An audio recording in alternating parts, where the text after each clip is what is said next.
গাজীপুরের টঙ্গীর তুরাগ তীরে বিশ্ব ইজতেমার প্রথম পর্বের দ্বিতীয় দিনে বয়ান, জিকির ও ইবাদত চলছে। ফজরের নামাজের পর শুরু হওয়া বয়ান শেষ হবে সকাল 10টায়। এরপর দ্বিতীয় বয়ান শুরু হবে জোহরের নামাজের পর। মাঝের সময়টাতে মুসল্লিরা ব্যস্ত থাকবেন তাবলিগ জামায়াতের নিজেদের মধ্যে ইসলামী আলোচনা, জিকির আজকার ও অন্যান্য কাজে।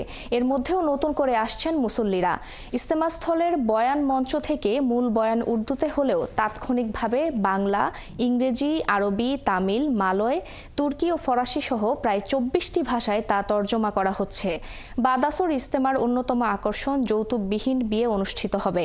আয়োজকরা জানান, এবারে বিশ্ব ইজতেমার প্রথম পর্বে বিশ্বের প্রায় 90টি দেশের প্রায় 7,000 মুসল্লি উপস্থিত হবেন। আগামীকাল আখেরি মোনাজাতের মাধ্যমে শেষ হবে প্রথম পর্বের ইজতেমা।